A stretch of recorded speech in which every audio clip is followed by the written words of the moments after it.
tickets. Win fuel, utility, and grocery store vouchers all summer long. Fuel up now. WhatsApp your receipt to 242-422-0271 for your chance to win with Shell. Terms and conditions apply.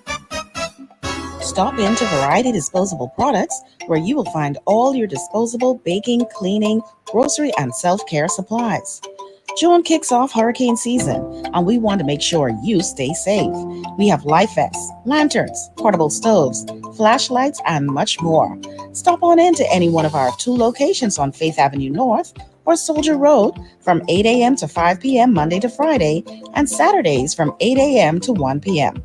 Give us a call at 341-9010 or 325-7071. Myra's Scents and Gifts, formerly Bed & Bath Concepts, is located at the mall at Marathon. They've got gift baskets, gift sets, teddy bears, and women handbags. You will also find the best selection of perfumes, especially the now hard-to-find ones, like Club de Nude for men and women, Red Door, Perry Ellis, White's Diamond, and an assortment of Arabian perfumes, just to name a few. It's Myra's Scents and Gifts. Friendly atmosphere, affordable prices, satisfied customers. Come on in. We're open Monday through Saturday, 10 a.m. to 8 p.m. Telephone 393-5958. Once Bohemian shoppers know when times are hard and things are tough, it's more sensible and convenient to shop at YK's Fashion Center. YK's has slashed prices on brand name clothing and shoes by up to 50%, including academics, Clarks, Polo, and 100 of jeans and dicky pants. And as much as 70% on selected items. Choose from a large selection of beds, sheets, rugs, and towels, all at affordable prices. YK's on 3 locations to serve you: Bahama Avenue, Prince Charles, and East Street South near the Sir Charles Hotel. YK's, where you can afford to look good. This is 99.5 Global FM, your number one source for R&B in the Bahamas. Yeah.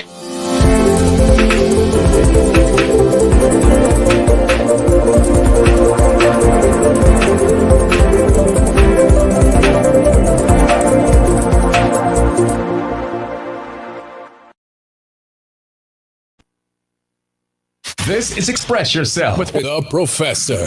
Call in and participate at 326-0271 or 326-0272. Follow us live on Facebook and globalradio99.5fm.com. Express Yourself live on Global Radio 99.5 FM.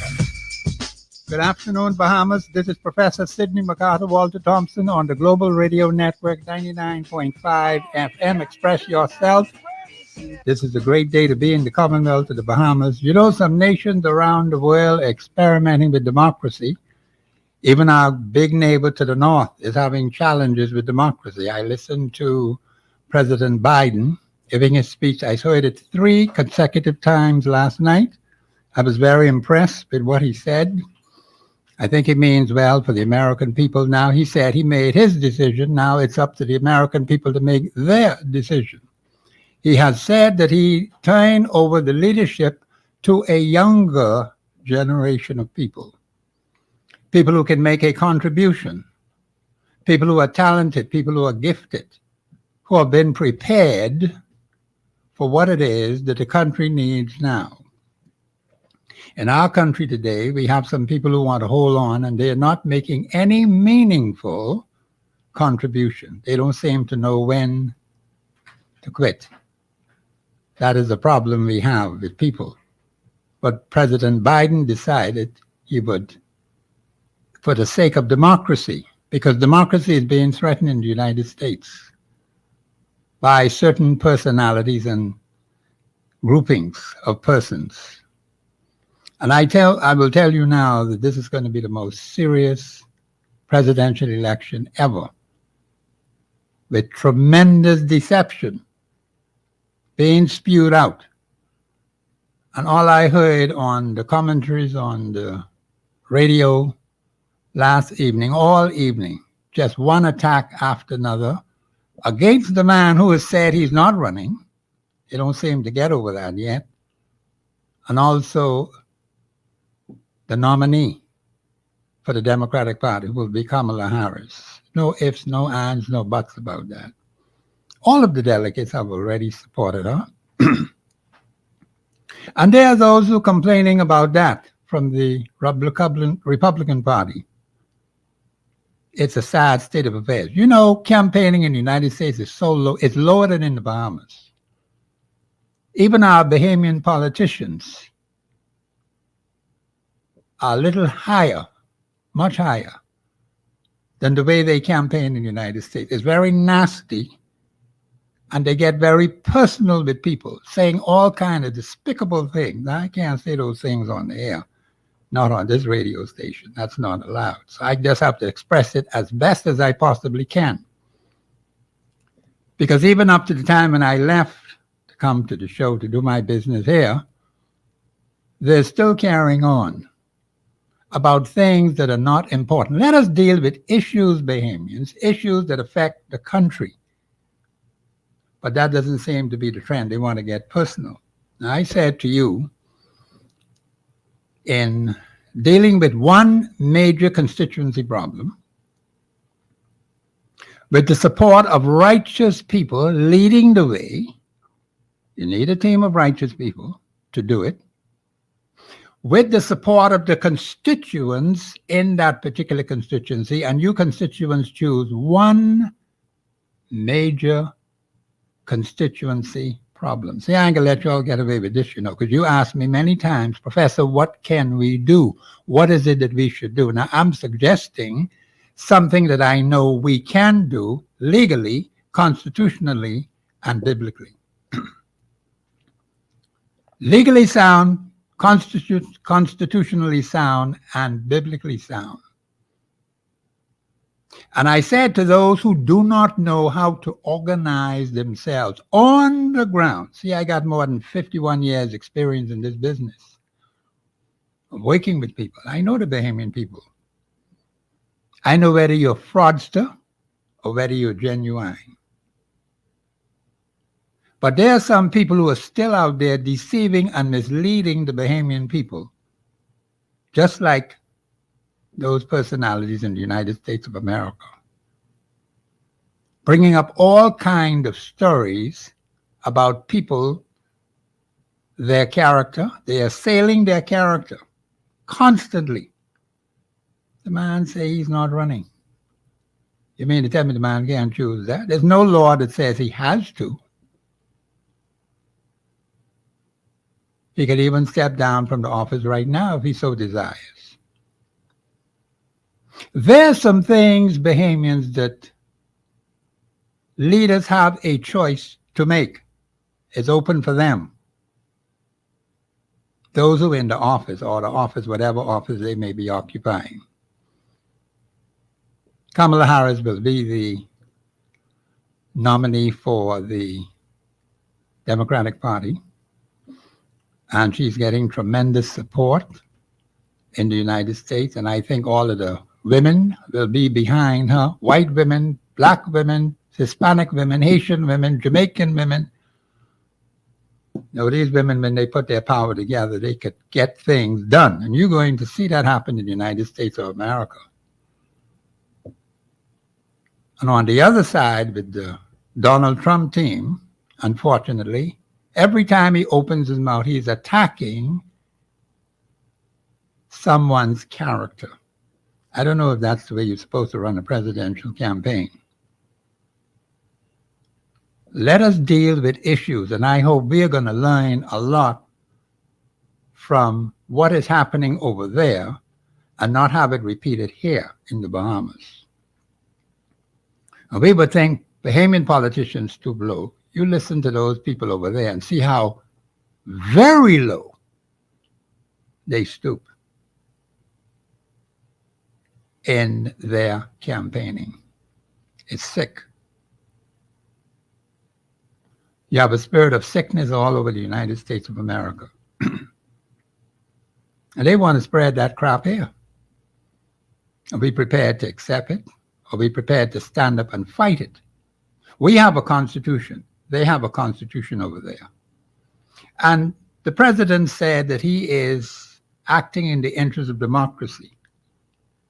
He wants to make sure preserve democracy for the American people. Well, we have to preserve democracy for the Bahamian people.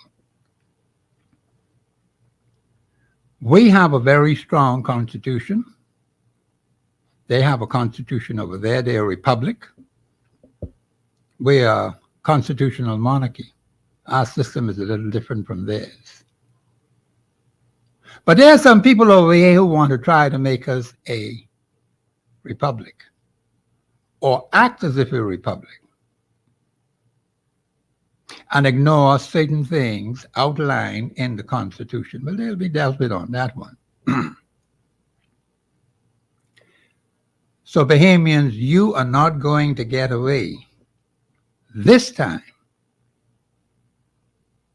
because you challenged Professor Sidney MacArthur Walter Thompson. You say, Professor, what should we do? And I've told you what we can do. July the 8th was when it was first announced. I think today now 15 days, 16 days into our 52nd year. Bahamians, we got to get cracking because time is running out. 18 months is a very short period of time. Some people had 51 years and some few months into the 52nd year. And all you have to do is go and check the record and see what has happened.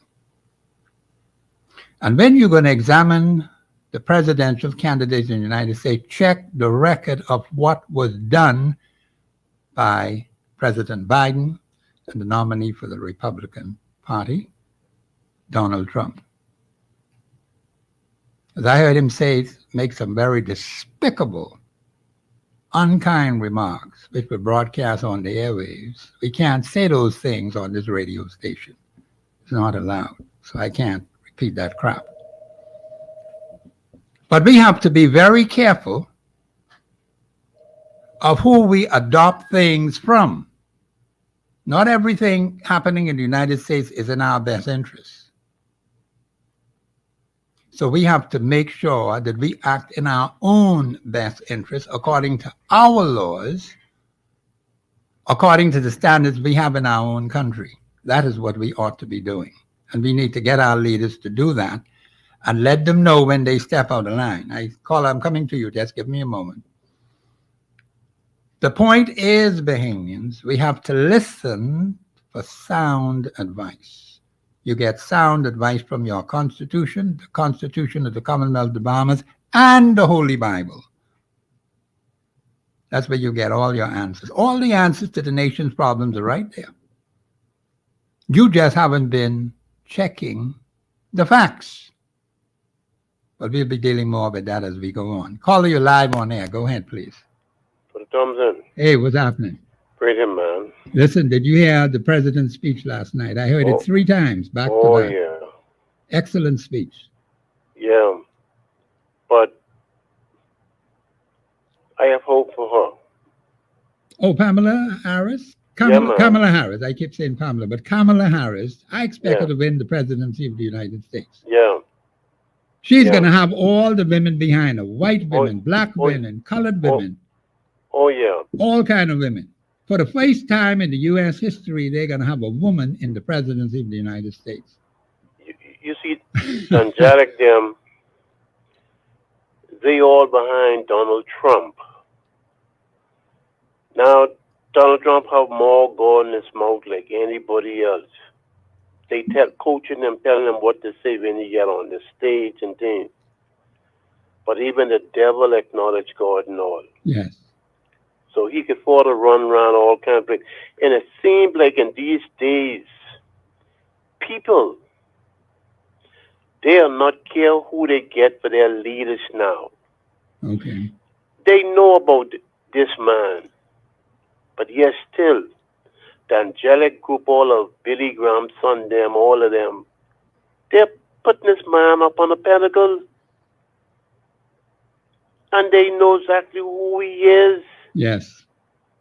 But you know, me and you don't know the future. We just could hope and just hope she get in.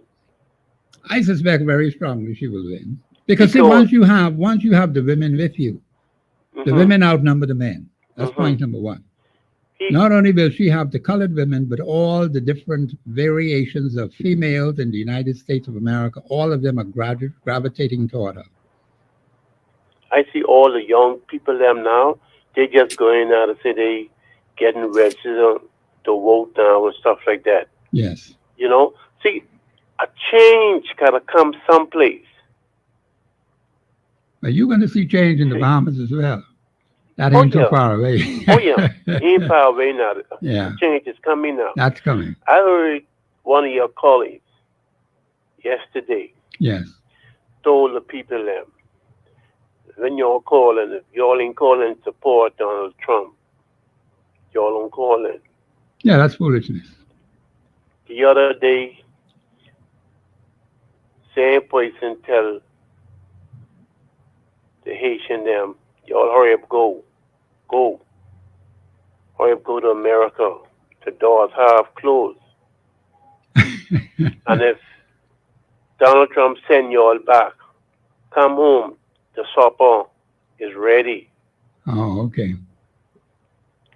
You see, people might be taking this for a joke and things like this. And this is the reason why we see our country is so weak. Yes. Because when we allow people to get on the airway and say things, you know, that is wrong. Yes. But like you say, there's going to be a change. A change is coming. Yes, it's on the You way. see? Yeah. And now the big story is what we was talking about the other day with the port. Oh, yes, there's a port. Look Yeah. at why they couldn't move their fence. They are barring off the port from Bay Street. Okay. Move their old fence there. Some palm trees could have gone straight down where they get the fence. Okay. Put some bench and stuff round there. But they are blocking off the people from going over to the port. Yes. One time ago, I believe how you could have walked out by the ship and things like Of that. course. I don't think you even could do that now. Yes. You know? And you notice the So- name has changed. Prince George Wharf is not the name anymore. I call it something else. It remind me when I used to work in Santo Domingo. You know, the citizens them they can't go to outside the resorts property. Yes. They can't go by the hotel on the casino. They gotta stay in the cities and stuff like that. Yes. And right now, a lot of people gotta stay over the hill, Bain Town, and wherever and stuff like that. Things, if we don't get a grip of these things and stuff like that. You understand me? I agree. You're quite right about that, You caller. see? And when we look and we see we need somebody to stand up and say hell to the no. Amen. This story will not be, if I die, let me die. Yes. But how many willing to take that stand? They ain't willing to take the stand. We hear a lot of people in the bush talking. They only talking in the bush, Yes. but they afraid to come out. Come out the bush and talk. Let the people see who you is that is talking. Yes. That is correct. Yeah. Thank you. Yeah, I agree with you. Okay, brother. Sid. Okay, thank you very much. The caller is 100% correct. Bahamians, we're in very serious times, okay? What we have on our side is our Constitution. Let me make that very clear. You need not be afraid of personalities or groups or other individuals who are trying to intrude on your freedoms, your rights, your privileges. They are rock solid. You need to recognize that once you stand on your Constitution and the Holy Bible, you cannot fail. God is on the throne. God will help you. But you cannot continue to be hiding in the dark and doing foolishness and nonsense. Remember I said to the Bahamian people, 51% or more of the people in that particular constituency must become righteous in their dealings one with another. No ifs, no ands, no buts. You must become righteous in order to see effective change in your community, in your constituency, in your family. You can't expect to have change with wickedness and corruption. You have to have people who are going to say, no, sirree, I ain't going along with you. If that's your ma and your pa, you tell them, say, mama, papa, I can't agree with that. It is wrong. Here is the right way to go. Those are the kind of people we need in this country who are going to lead the way and make a difference. Not with the crap that we have today. That's not helping us. That's not working. We have hardcore evidence right in your face where people who have been given authority to run this place show you by their wicked behavior that they don't intend to do no better. And there's a remedy for that. And yet some of us are still playing around, playing games with the lives of the Bahamian people. You know how many lives we've lost over the last 51 years? Where people are playing games, people who should be alive today, they're not here. People who reached a state in their life they couldn't cross the other side of the road because no one was there to help them to get across. You know how many people in that state today in this country? They need the love and the cooperation of responsible, patriotic Bahamian citizens. That's how you do it. And the Constitution allows for that. And if we stick rigidly with our Constitution, stick rigidly with the Holy Bible, and stop talking foolishness and nonsense, and stop getting into people's private, personal affairs, we will do better. Don't be like those Republicans over there, led by Donald Trump, getting into people's private, personal affairs and attacking people's character. That's not good. So we don't want to learn that kind of crappy foolishness. That cannot help us in the Bahamas. Now, some good things they're doing over there, fine. As a nation, no problem. But we have to differentiate between what is good and what is evil, what is right and what is wrong. That's why we have the Constitution. That's why we have the Holy Bible, to guide us and tell us what to do. But I notice with the government of the Bahamas, we've taken all kind of advice from different personalities who have been failures in their own country. They've been former leaders who messed up those countries. And yet we're sitting down with them kind of people to get advice from them. What kind of advice could they give you? If you are a failure, how can you give me good advice? You can't. And even some here in the Bahamas who have had the opportunity, big golden opportunities, and have failed the Bahamian people left, right, and center. And they talking about they got wisdom, they got experience, they got this, they got that. What does the evidence show? Bahamians, we have to look at hardcore evidence. In evaluating people, we don't want to say anything negative or wrong about a particular personality or even a group of individuals. Let us go and dig up the evidence on what they would have done when they had the power to do so. Right now, they got all kind of mouth. You should do this, you should do that, you should do the next thing. Yeah, but you had the power in your hand. Just make sure, give me my 18 months. And constituents, I can guarantee you, give me that 18 months, I'll get the job done. Because the thing is, there is a specific course of action you must take. Now, you can't waste time. You waste time, the 18 months gone, just like that. Snap of your finger, gone. And that's what we have done over 51 years. We have wasted 51 years of nation building. We should have been much further ahead. We don't even have a decent hospital. When leading personalities in this country get sick, they don't go to Princess Margaret Hospital. They go elsewhere, outside the country, at taxpayers' expense. But the woman in Baintown with those 5 boys, the man in Foxville with 6 daughters, when they get sick, they got to go with Princess Margaret Hospital. And Princess Margaret Hospital is lacking in so many different things.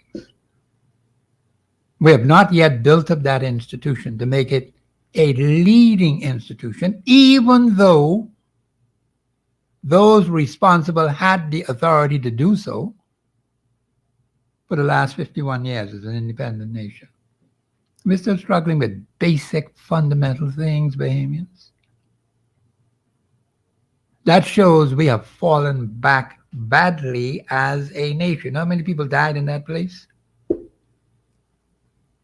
And people are complaining about it, but have done nothing about it. See, that's another problem with us. You know how many people complain about the dead house, their relatives, but have done nothing about it. Of course, they're having some challenges there now with the morgue, Princess Margaret Hospital. And they say it's overflowing with dead bodies, and they're asking people to come and get the dead bodies out, particularly those who are dealing with the dead. So we have a multiplicity of problems. Don't you think we should have a decent morgue? You can't have a morgue with 50 and then it's overrun with almost 100 or more, 200 people. You're stacking them in there. We have to expand it. Why are we paying taxes in this country, Bahamians? To do what? Billions of dollars. Count the billions of dollars over the last 51 years. I'm going to get a record of that. How much money have we spent as an independent nation? 51 years of spending, Bahamians. And what have we achieved? What have we achieved? What have we achieved in healthcare? What have we achieved in relation to crime? I keep hearing the police talking about these initiatives, what they have done. And a leading police officer said yesterday, a former police officer, say nothing new. What they're repeating now are things they were repeating all along from the time the police force came into existence. So what are these quote unquote initiatives that the police claim they have to deal with crime? And people are still murdering and knifing and stabbing and doing all kinds of crappy things in this country. And people are hurting. People have been dead because of these criminal activities. I hear my music in the background. That means the man tell me I got to stop. This is Professor Sidney MacArthur, Walter Thompson. The lines are wide open. I expect my guest to come. I don't know what time he's going to come, but I got to move on. The lines are open, 326-0271, 326-0272, 813-0271. And make sure I got it right this time. We'll be back after the break.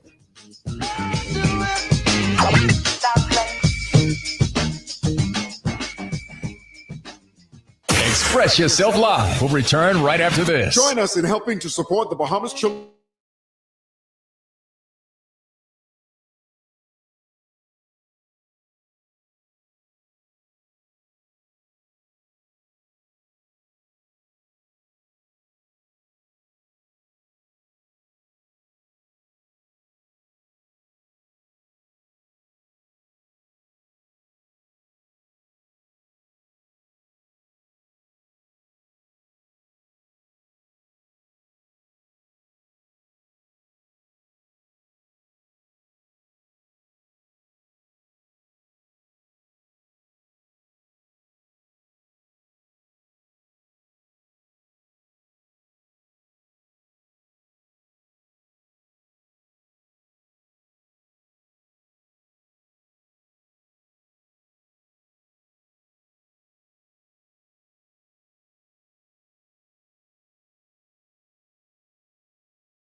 Call us at 322-2157. From South Beach to Bay Street.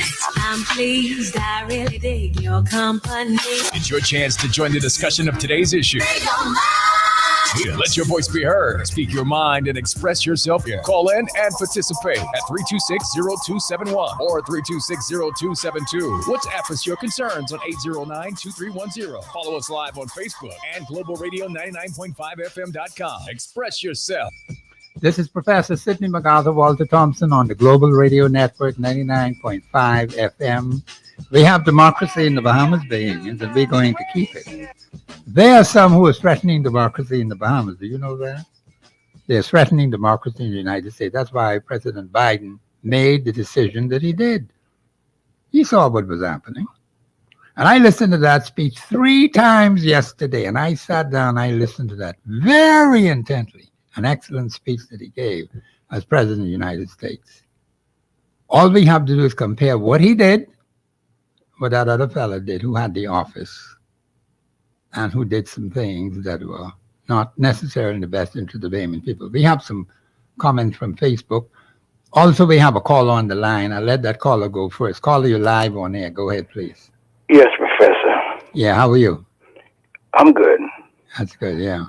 Yeah. Did you hear the president's speech last night? No, sir. Oh, okay, all right. I listened to it 3 times. No, sir, I didn't. Okay, very nice. But I called him because I'm passionate about something you said just now. Yes, sir. For some reason, you seem to be bent on female leadership. Now, you call yourself a Christian. I'm pretty certain you've read the Bible like I have. Yes. And I've read it many times. And I've seen in the book of Isaiah, Jeremiah, and Ezekiel, those prophets, they spoke about the queen of the heavens some men want to establish. Okay. And I suggest you read that because I know you are very versed in the Constitution. And I wouldn't even challenge you with a word in that. But when it comes to the Word of God, I read it myself.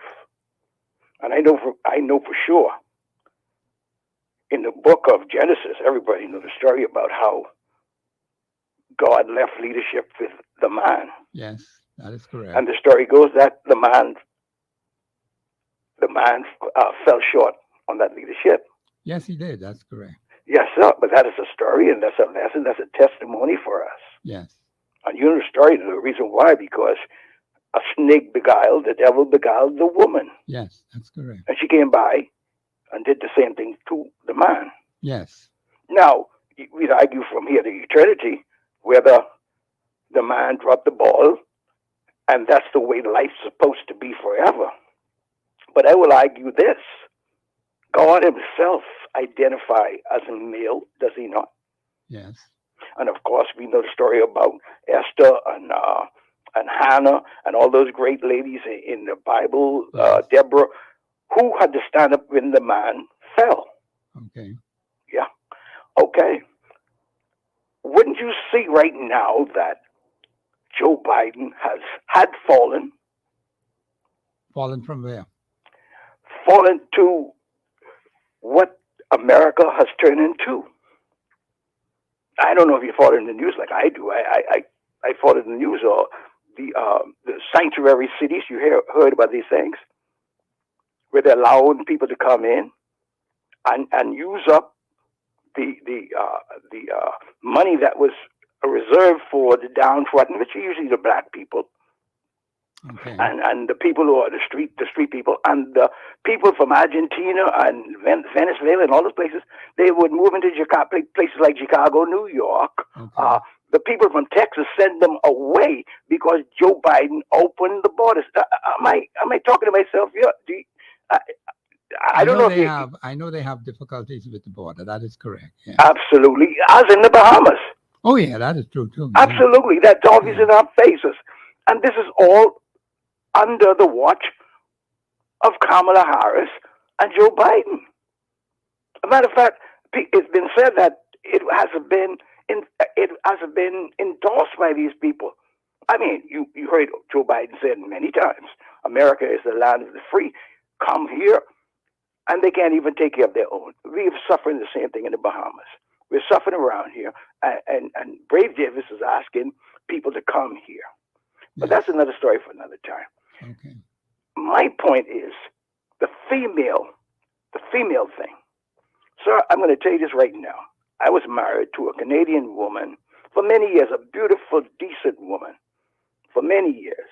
And I sat there and we watched TV. One of our favorite shows was the Oprah Winfrey Show. Mm-hmm. And I told her about 20, 30 years ago, this woman is bad. And she got mad at me because this woman was advancing everything, just like a Jezebel, to the world. Now, today, it's obvious what was going on. Okay. The same Oprah Winfrey who endorsed Barack Obama and had all the women following her, like you said, the colored women, everybody will follow this lady. I don't know if it's a good thing, sir. Okay. That's my point. That's understandable. Yes, sir. Because what happens is when women take over, just like in the Garden of Eden, yes, we cannot pray in the schools anymore. We got to have a flag day for the gay people, a pride day for the gay people, even established right here. So you saw when that lady came down here during the month and established that right here in the front of you. She said to the people, we're here for you, the gay people. Now, I don't know the gay people. I really don't care. But if you believe in God the way I do, he said it's an abomination. Of course, and that is correct. And if we follow the abominations of the world, which this man, I would put my head on the block for this one, which Joe Biden has brought to this world. He's the world leader, like he said last night. Now, I didn't watch him. I saw clips of it. Yes. He said it's just such an honor to be president. Yes, he said that. And he said the president of America and the free world. Yes. We got to get this, like you said, once you're president of America, you're president of any democracy or free world. And they established that by, even in the Bahamas, you got a missile base over here. They got the biggest embassy in the world over here. So we have to, listen, I got nothing against Americans. I love Americans. As a matter of fact, you could hear in my accent, I live in America for a long time. Yes. I love America. But I would like to see America strong again and standing on principles that if I say to a man who I know is a woman, who identifies as a woman, and I call her or him, and he can get me thrown off a plane because of saying that. Yes. If I'm a preacher and I don't want to marry two men, I could be arrested for that. This is what under Obama these things came to light. Trump stopped all of that. And now if you let a woman who is Hillary Clinton on steroids, she is, what do you call the people? Liberalism on steroids. I used to be a liberal, but they say once you get old, you become a Republican. Okay. And I used to be a Democrat. But in the way the world is going today, I think we need a real man, M-A-L-E, okay, to stand up and say, listen, Professor, I believe Trump is a racist. I mean, come on. I think most white Americans are. But we have to take the bad with the good.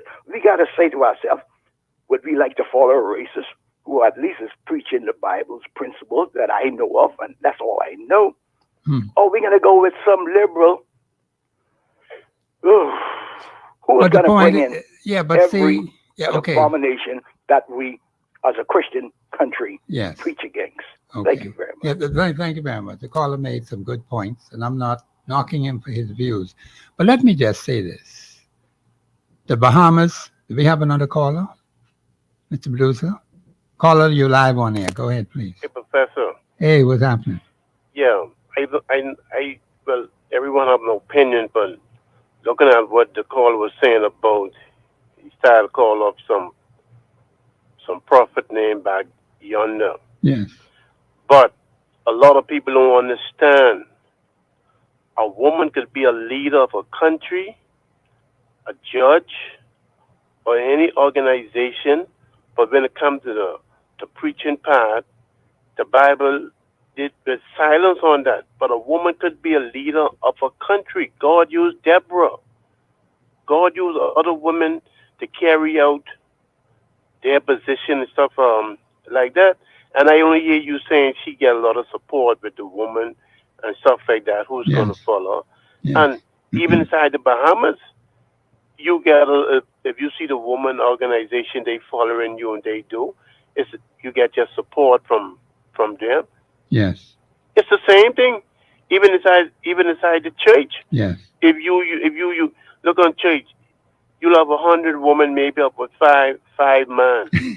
That's where you get your support from. Yeah, you're quite right. Yeah. You see, so So what I happened to the believe men? What happened to the men? What happened to them? I believe a woman could be a leader of a country, and she could be a strong leader. Yes. It got nothing to do with manship because when Jezebel is a spirit. A Jezebel could be a man or a woman. Okay. Because it's only a spirit that controlled by Satan. Thank you. Okay, thank you, caller. Well, listening to the two last callers on the show, and I am not going to say that a person should not have their right to their views.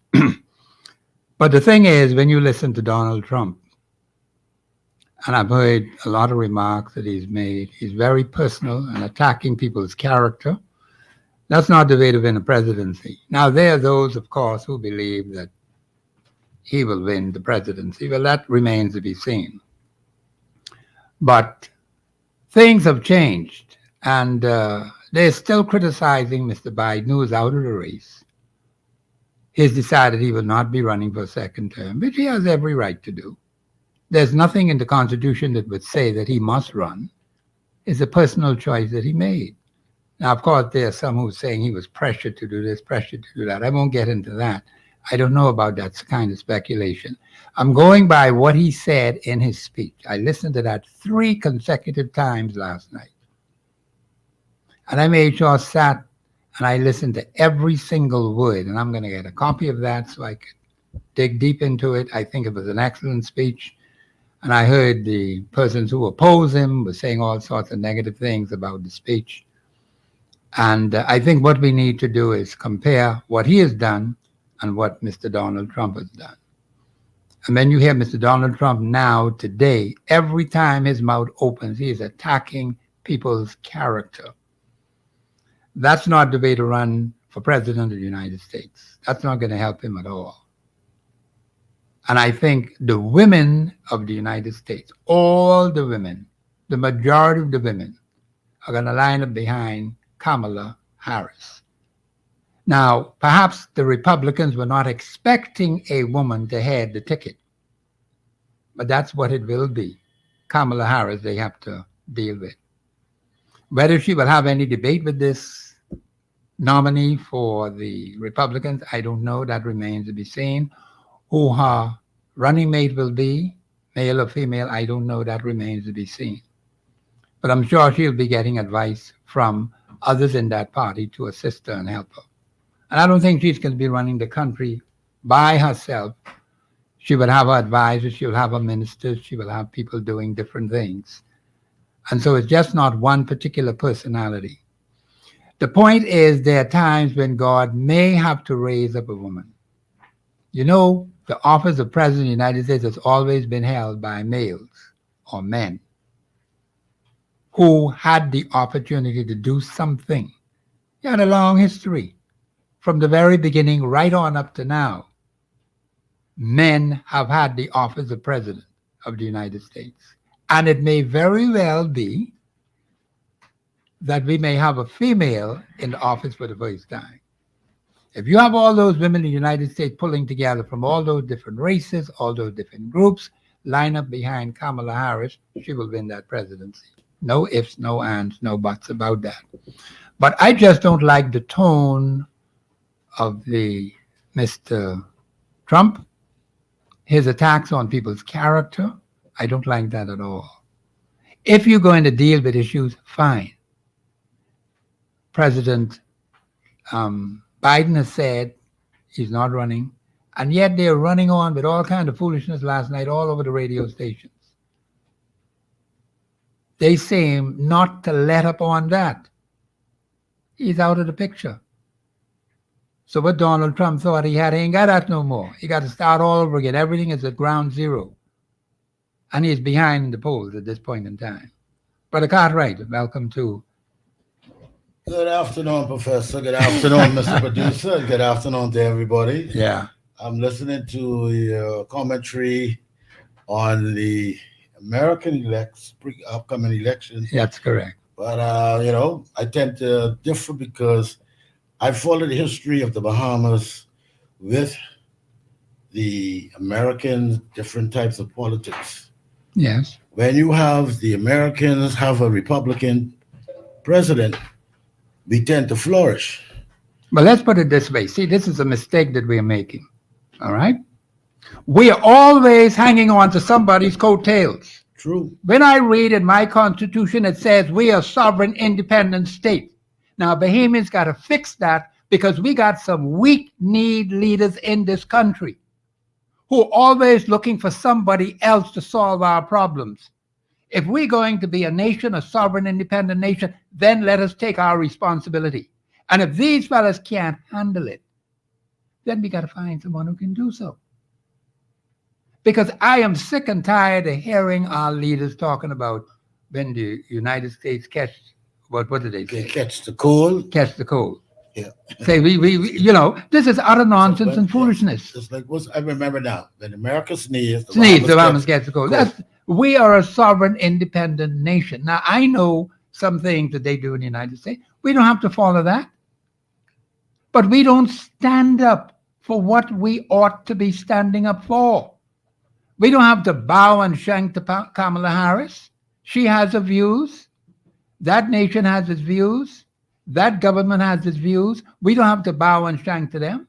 I think we have a call on the line. Caller, you live on air. Go ahead, please. Good afternoon, Professor. Hello, how are you? And good afternoon, Bahamas. Professor, before I answer on the American thing, I'm going to put my little thing in. What we can do to keep our thing online, I know they got plenty of money. We got all our ministers and all our senators. We got to make sure they get a copy of the Constitution. Yeah. Yeah, because I watch about a nation. Them other nations put the best people forward. They put the best people out front. And listen here, Professor, before I answer, let's put these two chapters in, then I can answer on that. Isaiah 42 and Isaiah 41.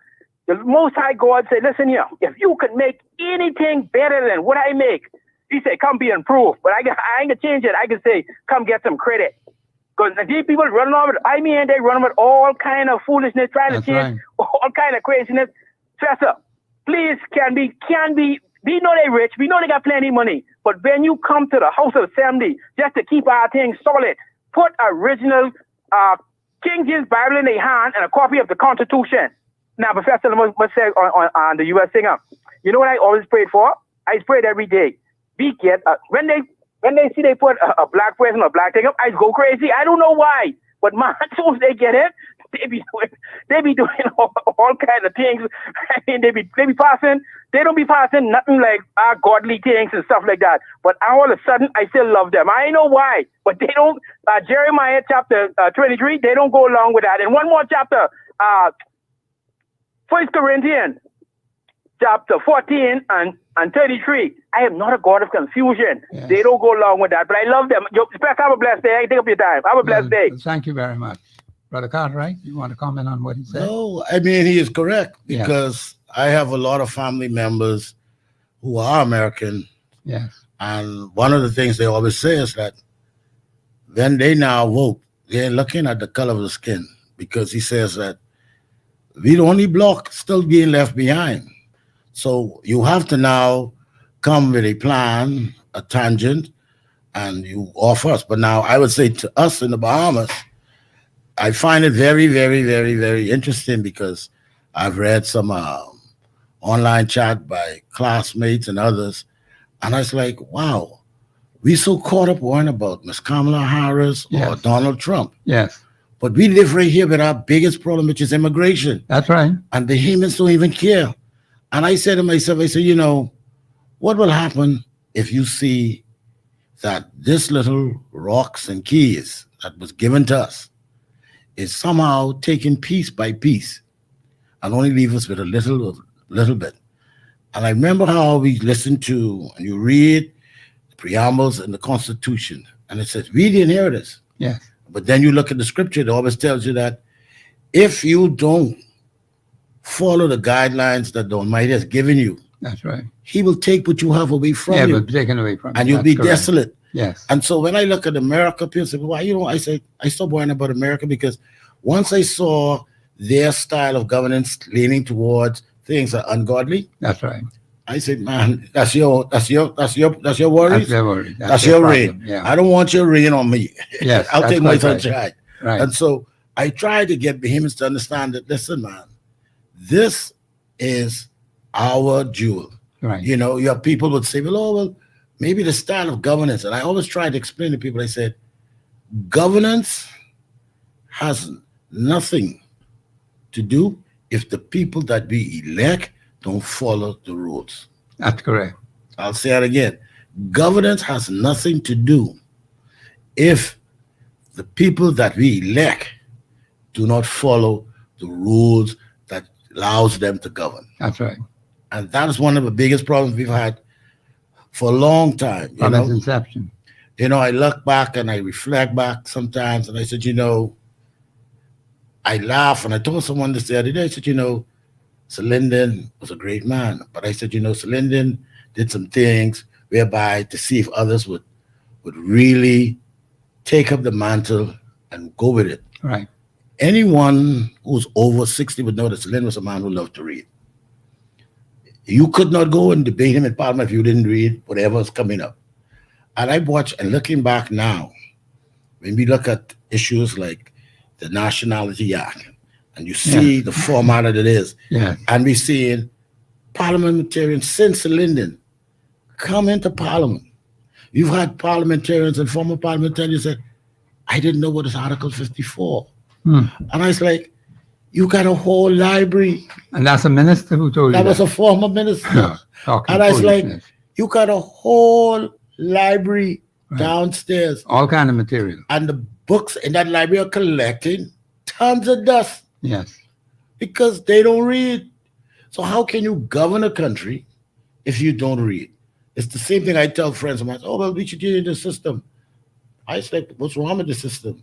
Well, I said, but hold on. The politician in the system. The system been there all the while. If we follow it, we have good governance. I am personally would not give up my right, whereby that the Constitution allows me have a say in the style of governance. I would not give that up for any style of governance, because I've seen what has happened in other countries where they have a different style of governance than us. And I've seen how those countries went downhill. I've seen other Caribbean countries take a different turn. That's right. And I think, be blessed.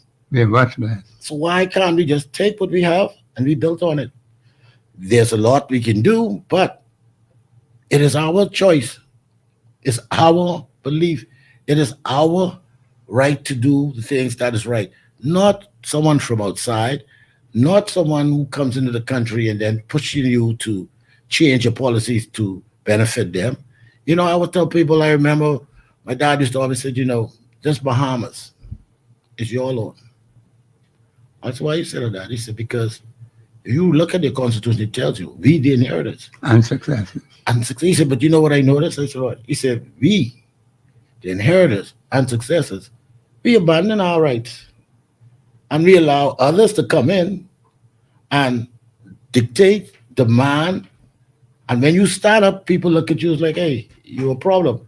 And I tell people this, we need every organic behemoth. I don't like to use the word, but I would say every real behemoth. Patriotic. Yeah, patriotic. Yeah. And stand up. This is your country. That's right. You can't expect a few people to keep carrying and lifting the load for you. It can't and then you expect this, then you sit back once every day. Because I always tell you that what I've noticed in this country a lot is that whoever comes to winner, all of a sudden you see everything come out the woodworks like termites and bumblebees. Boy, I was there when it went down. I was part of it. But they were not. And I say, but I was there, but I remember seeing you. Where They were you? wasn't there. They were never there. I said, you when you come up and you just realize the dust is clear and you see But something. you always can tell who the fraudsters are. Yeah. Because we have this new bill that is going to be coming out, the cannabis bill, which is going to Cannabis bill, yeah. And I talked to a Rasta friend of mine. He said, there's some loopholes in this bill. I said, what do you mean? He said, man, how we got to try and protect our image because now you have plenty of people claiming they Rastas. And we know what I said. Well, Exactly. I understand that, but I said, if you did not sit down and you point things out for them to correct, they're going to just push you through. Yeah. He said, well, but I said, no, man, you can't leave it up to them. If it's something that protects you, you have to stand up, present it, show them why you were making this criticism, and stand by it. Right. Because if you don't, once it passed, that's it. You have to wait for someone else to come along and change it. Yes. And by that time now, people look at you in a different light. Because I remember in the early days, in the 70s, anyone who was with a Rasta, people look at them in a very thing. Now people have some respect for them. But I sound like I hear a jingle somewhere in the background. Yeah, I believe I'm hearing it myself. Yeah, okay. We're going to go to a break. This is Professor Sidney MacArthur, Walter Thompson with Brother Cartwright as my special guest today on the Global Radio Network 99.5 FM. We'll be back after the break.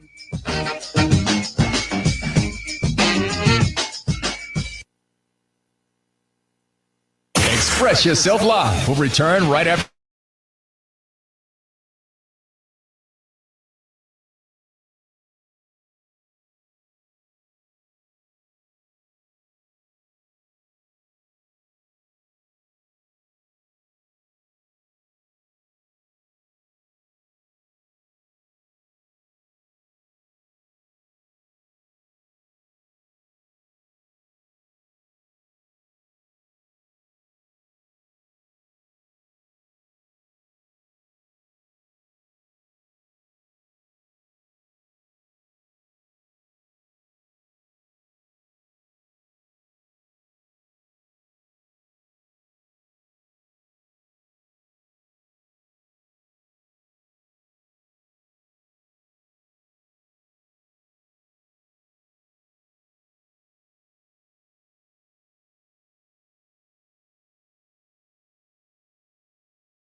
Save at Janae's annual sale now. From Cable Beach to Montague, it's your chance to join the discussion of today's issue.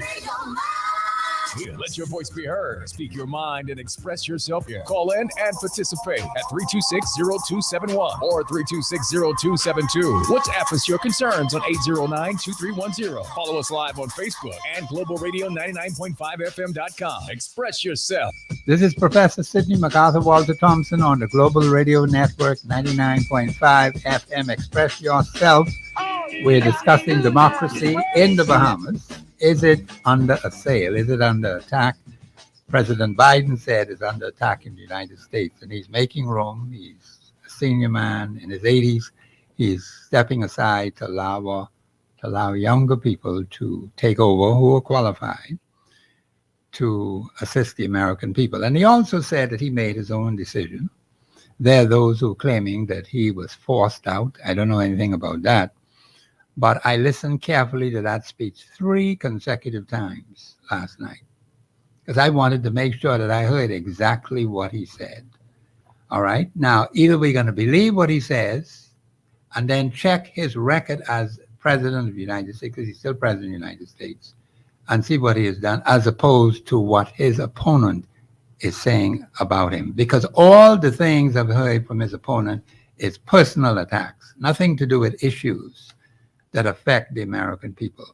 And it's unfortunate when you have politicians who do that kind of thing. They use personal attacks to carry on their campaign. But in the Bahamas, is democracy under attack? We have to ask ourselves that question, because when I look at it, here we have a government in place that has consistently violated our Constitution many times over. We have an attorney general who's been giving bad advice for 51 years in this country. And that has not helped the Bahamian people at all. We have some very serious issues right in our own country.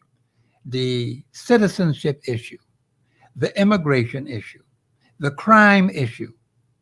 And you keep hearing the police talking about these initiatives. And the senior police officer was there yesterday, former senior police officer, said there's nothing new. But they keep talking about these initiatives, and yet are you seeing any decrease in criminal activity?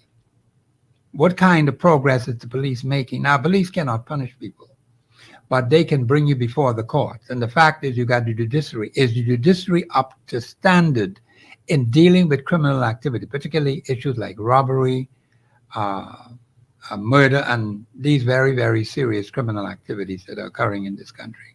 Brother Cartwright? Well, Professor, I would say this. I live in the over-the-hill community. Yes. And one of the major issues that I see in our country is this when it comes to crime. 99.9% of the crimes that are committed is by young men, not young women, young men. And I've always sit back, and I was telling someone the other day, I said, if you listen to every government speech from the throne since Lyndon, outside of the Ingram administration first term, there's nothing to address the young men. We talk about, well, the hotel's open, you get jobs. But how long do you want people to work? Because most people, the young people tell you, working in hotels and stuff like that, it's a form of slavery to them. There's nothing in Parliament whereby they allow them to become their own bosses. And one of the things that I've always told people that I always believe in, and I would say this to the Minister of Education, and as I said to other ministers, that you now have to look in addressing this problem differently, because teachers should now be empowered to recognize the strength, the weaknesses of their students, especially the young men. And if you see where they might be lacking heavily, like academically, you should now be able to go to your principal and say, listen, man, we need to call in the parent, sit them down and said, you know what? This child I seen is very artistic, can work with his hands. Their mind is more geared to that. Why can't we just teach them the basics? Read, write, mathematicians, add, count. I always ask people, I said, if you look at the young men in Spanish Wells, they're fishermen, but they're multimillionaires. Ain't none of them hardly been off to no university. They learn to fish, and they continue to fish. Now they basically took that knowledge of learning how to count, and now they're ventured into another business, because Spanish Wells is now becoming a fast-growing second Airbnb. So you're now looking at a fishing village, which is now becoming diversified in the economy. So if you take our young men and you say to them, listen, man, what you like to do? Is there something in the school system that we can implement that you might find take a fancy to? I remember when I was growing up and then watching most of my young older cousins went to schools like the F. Adleys, the Aaron Baileys, or Highbury at that time. They all basically learned woodwork. They learned how to work with their hands, and they became some of the best masons and carpenters. You don't see that now. What happens is that, and I always tell people, to me, that's a late stage. Is that you take young men and then you throw them, well, go to BTVI. And I was like, why don't we create a proper trade school whereby that those men, young men, can be put into a classroom with their peers and they can learn and they can share ideas about whether it's building, car mechanics, or masonry, or any form of where they work, crafts they work with their hands. And so when you look at that, that is a system. Now you're creating this new breed. You know, I remember the other day, I think it's Mr. Mortimer, I can't be sure, but he had a school for young children, girls and boys who wants to get into the maritime.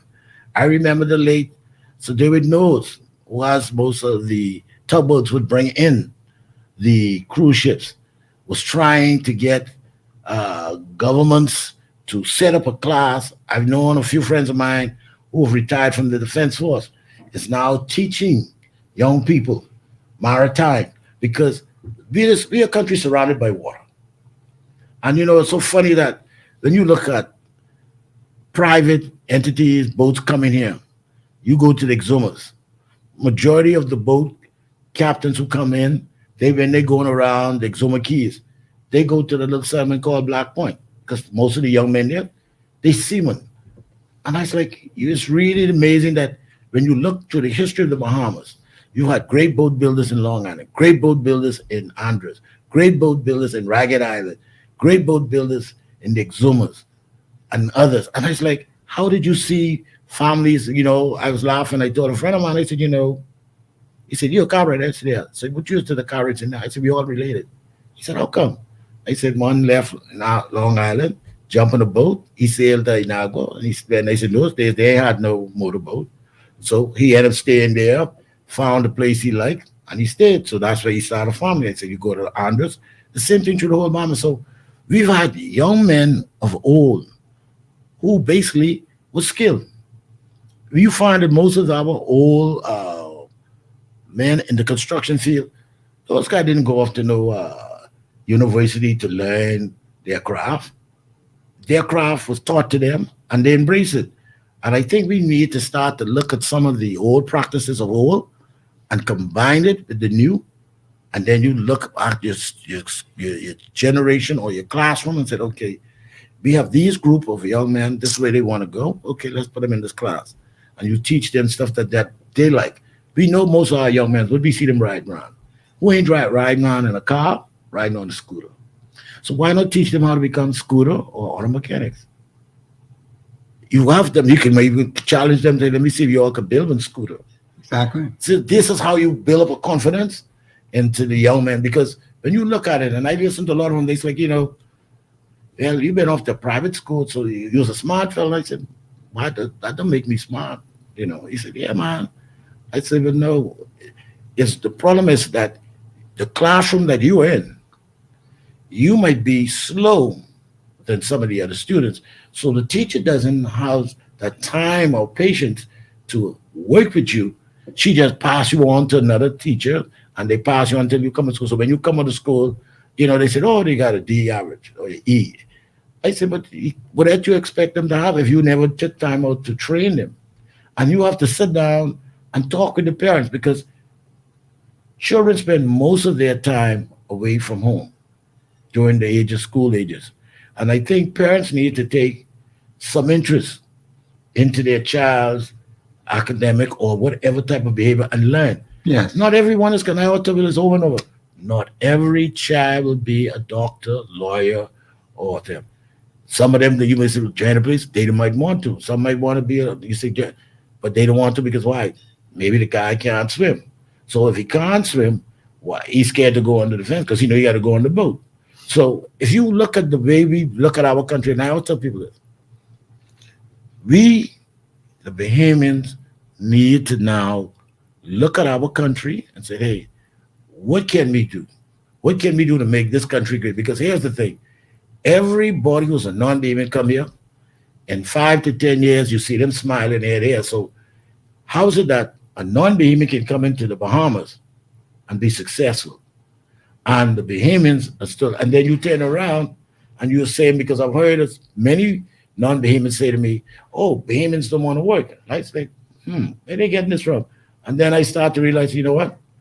It is the powers to be that is portraying this, because what they're looking at is the money they claim and they're looking at and it's going to make, it's a one-shot deal. And I explained that to someone. I said, I heard the former minister, Mr. Simonette, said, boy, we made X amount of millions of dollars off work permits. Well, I said, okay. But is there a term limit on those work permits? Are you turning them over or you allowing them to stay? So you give them a work permit, but you don't charge them for living in the Bahamas. So what is it? Then you look at the minimum wage. You structure the minimum wage to a point whereby that you have certain entities get a blight. Right. So, and I said to someone, I said, that's unfair, because I think now is the time, if any government, especially this government, if you want to change the landscape of this country, you should now make every entity that has a business license and call themselves a business pay minimum wage. And if you don't do that, it makes no sense. You're talking about people working on commissions. People said, oh, but those places were closed down. I said, man, that ain't, many businesses have closed down in the Bahamas. And we in the Bahamas have not died. We've always been a group of people who have persevered through all types of struggle. We've had pandemics, we've had hurricanes. That did not stop us. So don't tell me that if these people want to operate and they want to make money in this country, make them contribute by paying a proper minimum wage. I've made suggestions to people before. I said, listen, we could turn this thing around by taking our work permits. You make a fee for that. You turn around if you want to reside, you make a fee for that. And they said, well, what about the families? I said, hold on now. I only looking at the individual who come here to live and then who wants to work. Now, if he wants to bring his family, then he has to pay. If he wants to use our services like our healthcare and all the other things that were designed for Bahamians, he must pay. Pay for that, yes. Yeah, I said we cannot be doing things halfway. If we're going to build a nation that is going to be great, we have to go full steam ahead. We cannot go, well, we can't cut this out. No. What you don't realize, I would say to any government, is that when you do these type of things, when you carve out stuff, you hurt your own people. Of course you do. And then your people now become disgruntled.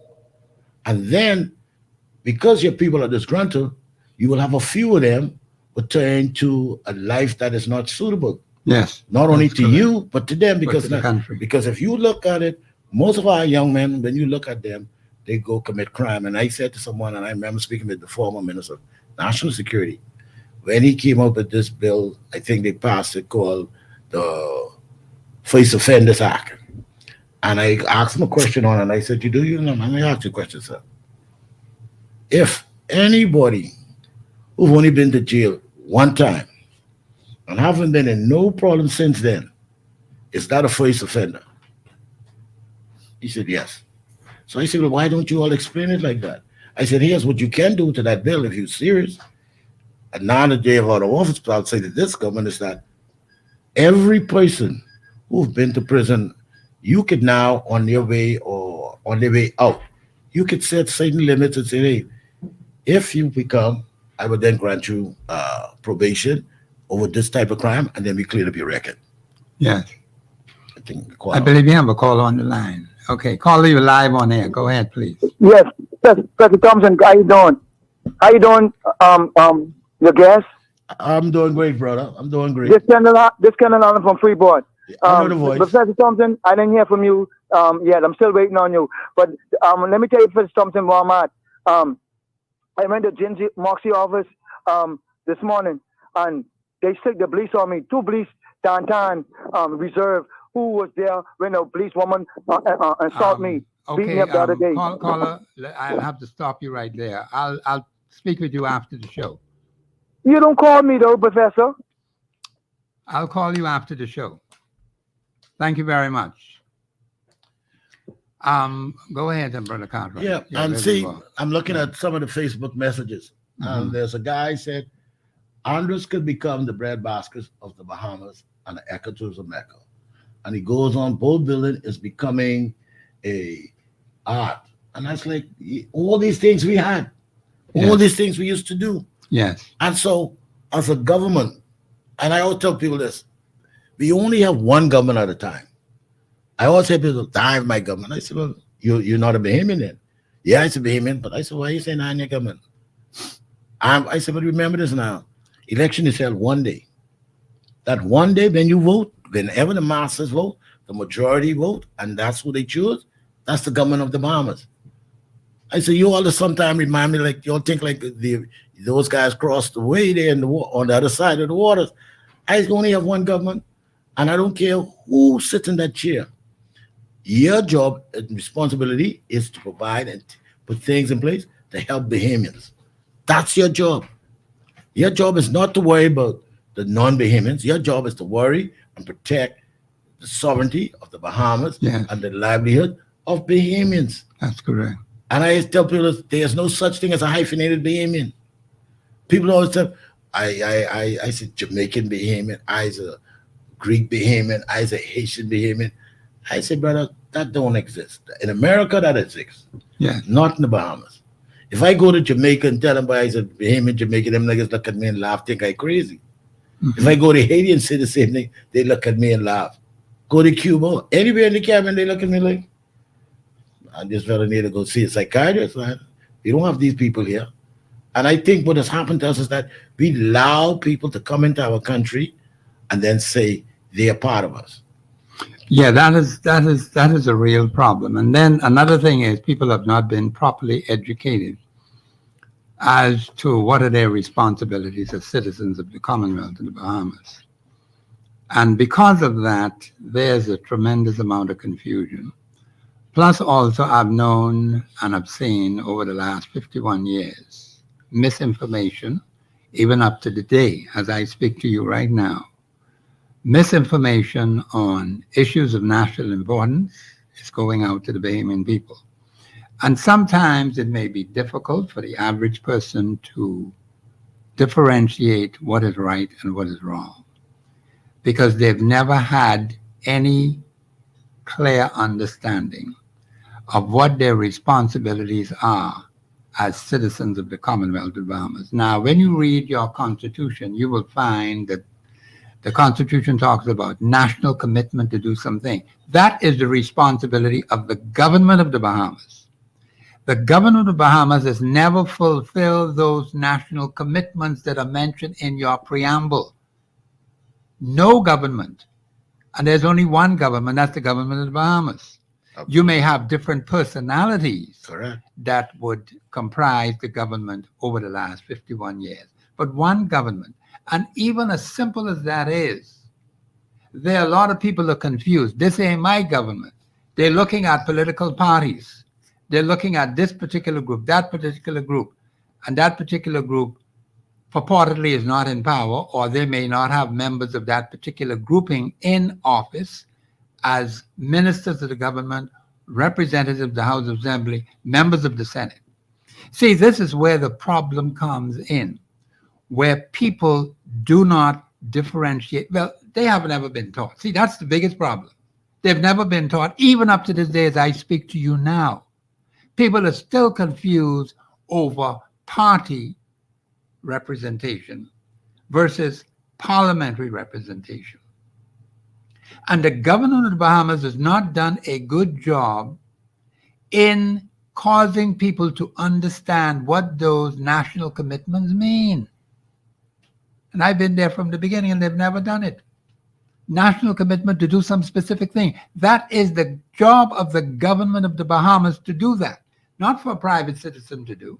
I'm not saying the private citizen can't help, but the government of the Bahamas has never told the patriotic Bahamians what your responsibilities are as a member of the nation. They've never been taught. So there's tremendous confusion, and people are politically polarized. That's another major problem we have in this country. So the politicization of the government, and even those who are a part of it, politicize it. This label of this party, government. Label of that party, government. And the Constitution doesn't speak to that. The Constitution speaks the government of the Bahamas, the cabinet of the Bahamas, the House of Assembly. Ain't got no labels on it. None whatsoever. But that's the way it has been done for 51 years plus, and that is causing tremendous confusion in the minds of the average Bahamian. So I understand why we have all these issues. We got to clear that up. That has to be cleared up. Now, who's going to be responsible for clearing it up? You need to have people, and let me just say this while it's in my head. You have to be very careful of the personalities, and I want to make this very clear. The personalities you send to do your national affairs, the personalities you send to be the representative of that particular constituency, the personalities you appoint to the Senate, the personalities you appoint as ambassadors, and they got all kind of other names to it now, consul general and this and that and the next thing, ambassador at large, all kind of funny things, okay? You also have persons who are ministers in the government. Then you got some fellows who say they're state minister. So you can have state minister at large. All kind of funny things they have created, which are not constitutionally sound. But these things have happened over the last 51 years as an independent nation, and it has caused a whole lot of confusion. And the persons who were given the responsibility being paid very good money to carry out those responsibilities, and we're not getting the benefits.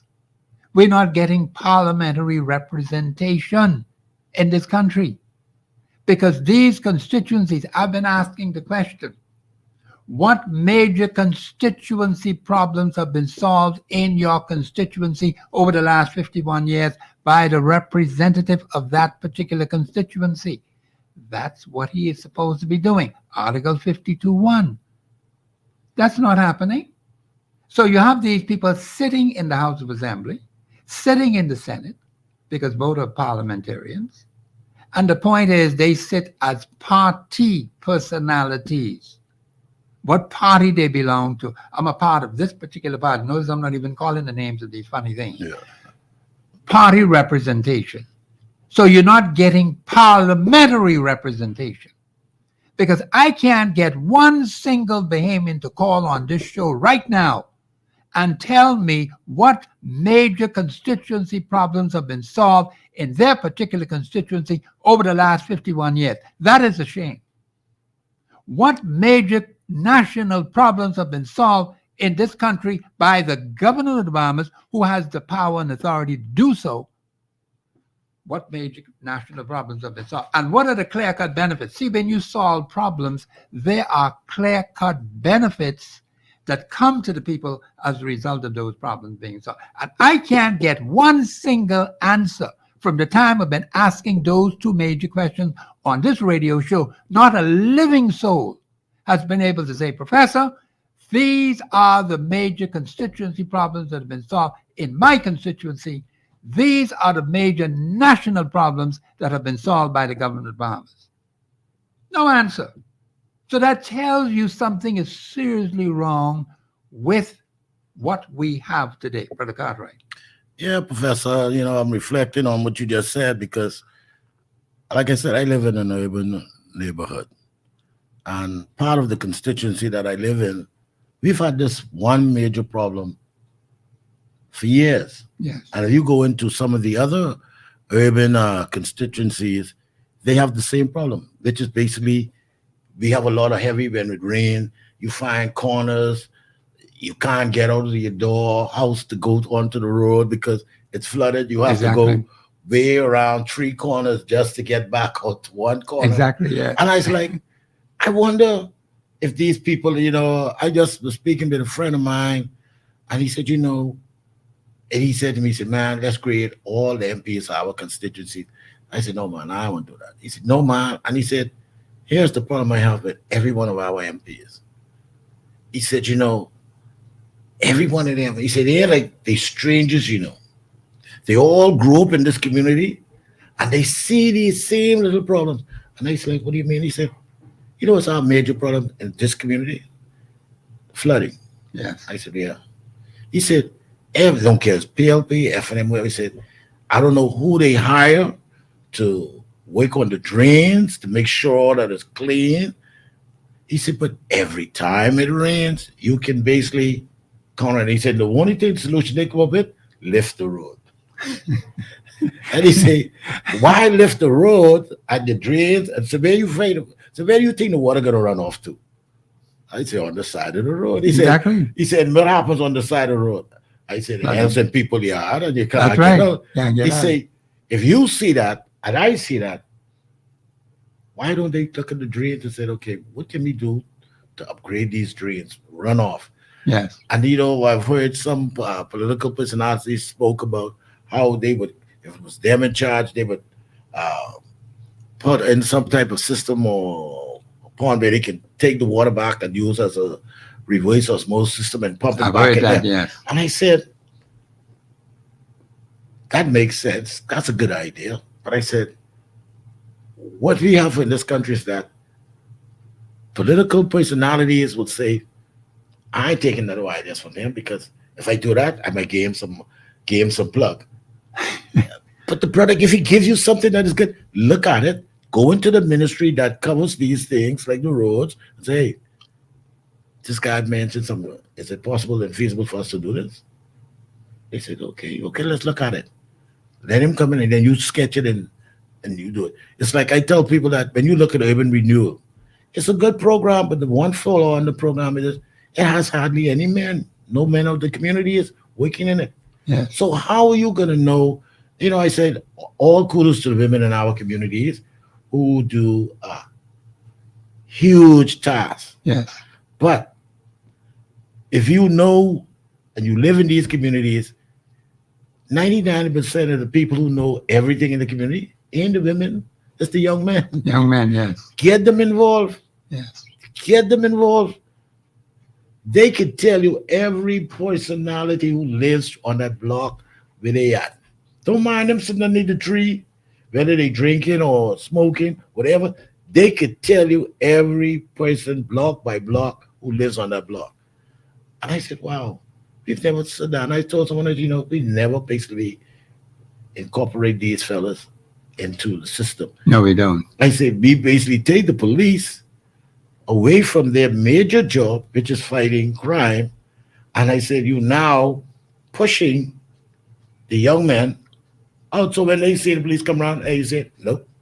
They don't know anything. Right. And there's no proper relationship with the police. And then you have some of our police needs to understand their craft and what it is. Yeah, I think we're going to have to go to break again. Yeah, that's the break coming fast. Yeah, man, this jingle band is having fun. Yeah. This is Professor Sidney MacArthur, Walter Thompson on the Global Radio Network 99.5 FM. My special guest, Mr. Cartwright. We'll be back after the break.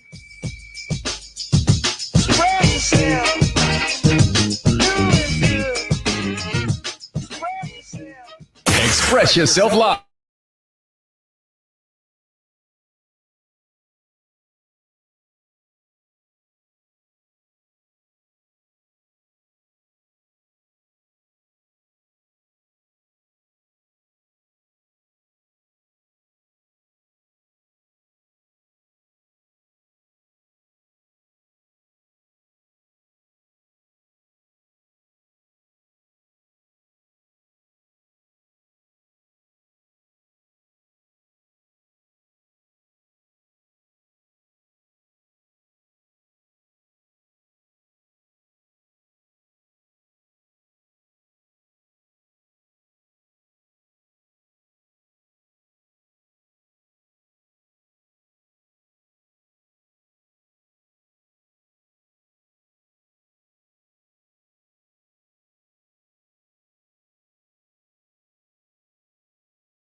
From East Street to Blue Hill Road, it's your chance to join the discussion of today's issue. Let your voice be heard. Speak your mind and express yourself. Call in and participate at 326-0271 or 326-0272. WhatsApp us your concerns on 809-2310. Follow us live on Facebook and Global Radio 99.5FM.com. Express yourself. This is Professor Sidney MacArthur Walter Thompson on the Global Radio Network 99.5 FM. There's still people asking some questions, and I'm going to do my best to answer this particular question from the people on Facebook. The person is asking, which administration? Is it this administration or that administration? The point is, I think people need to understand you have political parties, as outlined in your Constitution. Political parties put up candidates to run in a general election or a by-election. And the thing is that these individuals may get a seat in the House of Assembly, and some are appointed as senators. Let me get people to understand, when a person is elected to the House of Assembly as a parliamentary representative, that means you are to do the work of the people of that particular constituency, the concerns, the problems, the things that affect them. You are to bring that to the governor of the Bahamas. The governor of the Bahamas consists of the cabinet of the Bahamas. You got to understand how our system operates. The cabinet of the Bahamas consists of the prime minister and X number of ministers. A minimum is 9, I think. Yes. Total. But of course, today we have a very large cabinet. There's no maximum number that, could be there. So we got a very large cabinet, so the prime minister could add to it. That is constitutional now. Maybe we need to make some changes to that to put a cap on how many we can have in a cabinet, because sometimes people are saying the cabinet is too big. But that's a matter of opinion. But the prime minister is not wrong in appointing people to his cabinet. We just got to put it in the Constitution, and he can have 5 or 6 or whatever the number might be. The point is, those who are in the House of Assembly to bring those concerns of their constituents to the Parliament for the government of the Bahamas to act on their behalf. The representative is not to act on his own without the government of the Bahamas. Our system doesn't operate like that. He brings these concerns to the government of the Bahamas, and it is the duty of the government of the Bahamas to take care of the interests of the Bahamian people. That is why it is very important that you choose wisely the particular personalities you are sending to represent you in a given constituency. Unfortunately, too many people have just accepted the fact, left it to a few individuals who may be members of a political party, and that particular person is sent out into the constituency. The person is not a fit and proper person to even be a representative. But you have these persons who are followers of a political party. And you got some other fellows who are followers of that other political party. And so you have a division in your constituency. People are running along party lines. People are not looking at the fact who is best qualified to be a representative. What is it that you expect from a representative? Do the constituents know? Do they know what is expected from a representative? Do they know how to choose the right person to represent them in a particular situation? The Constitution goes through all of these things, But we are not digging deep enough to find the correct person to represent us in the House of Assembly and for persons to be appointed to the Senate, because both of them comprise Parliament. And so we are caught up in a situation where people are constantly complaining, even though they put this group in, they put that other group in, and you've seen these massive landslides. One particular party gets, I think in the last election, 32 seats. and the other party had 7. And prior to that, you had one particular party, 34 seats, and the few remaining seats that were left. 5 seats, I think it was, total of 39 seats. So you have this massive landslide of seats given to a political party. And that party becomes, those persons who are in the House of Assembly becomes the government of the Bahamas. And yet still, you're not making any progress as a nation in terms of dealing with constituency problems and dealing with national problems. Why is that so? See, these are things Bahamians need to think about. We don't give this enough thought. We don't seriously consider persons we're sending to represent us. That's why we have these problems over and over and over again. So you get frustrated, well, I won't participate. As so many did in the last election, they just didn't participate. But yet you had a political party, and that party won the X number of seats in the House of Assembly. You have a few people come out and vote for them. They get the seats, they become the government. It's just as simple as that, Bahamians. And we do not take our responsibility as citizens seriously enough to investigate persons who want to run or who want to become the representative in our particular constituency. We just move along party lines. And so we blindly follow a particular personality sent to us.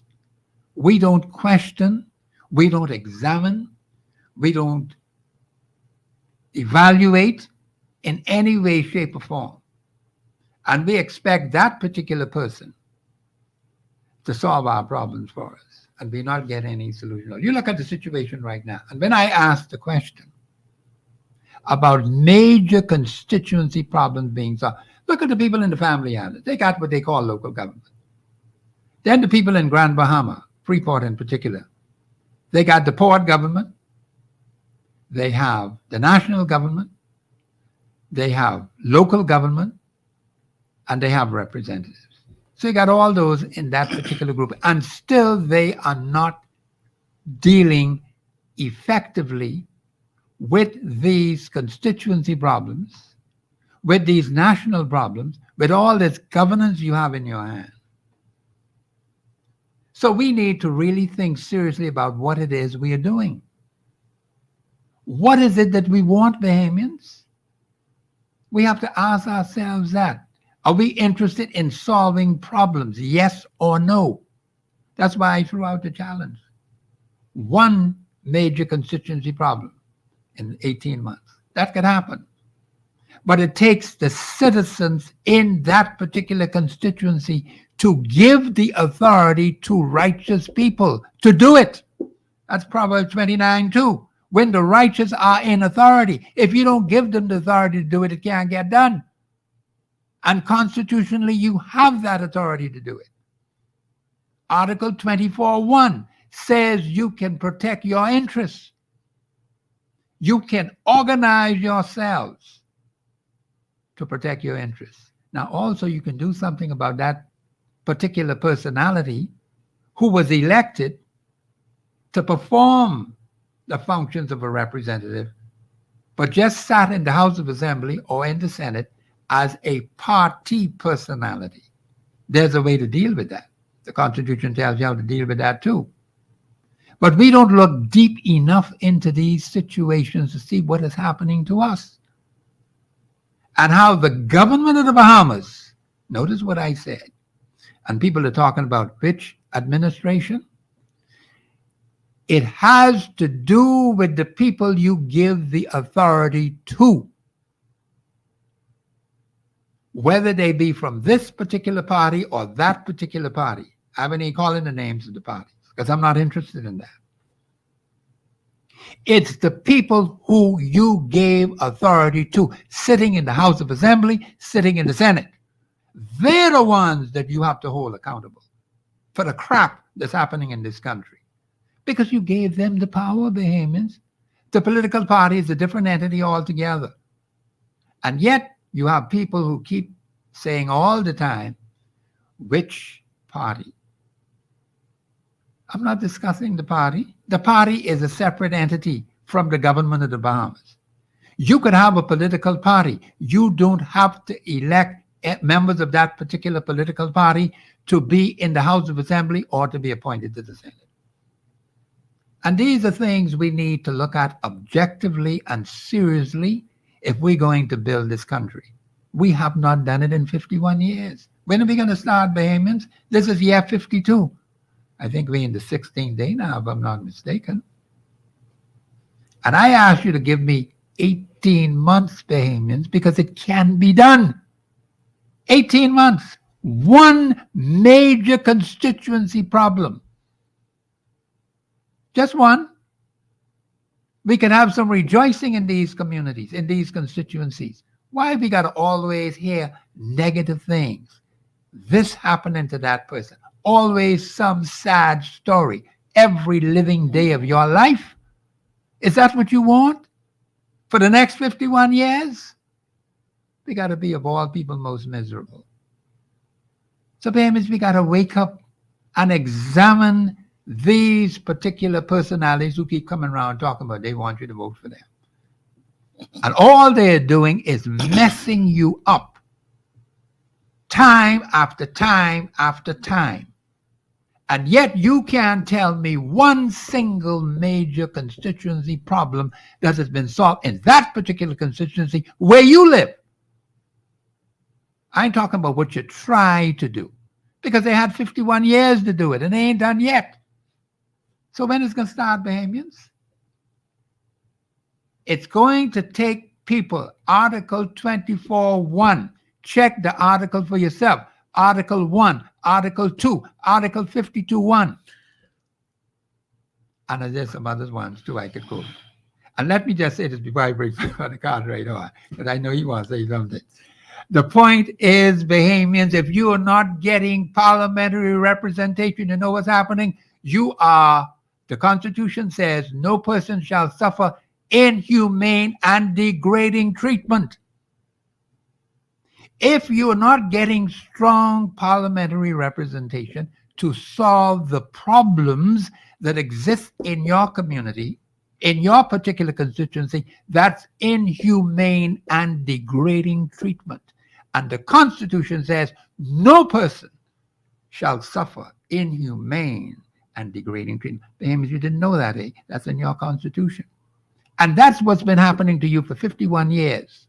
You've been given contemptuous treatment, which has not benefited you nor the nation. Brother Cartwright. Yes, Professor, I will only add to that is this.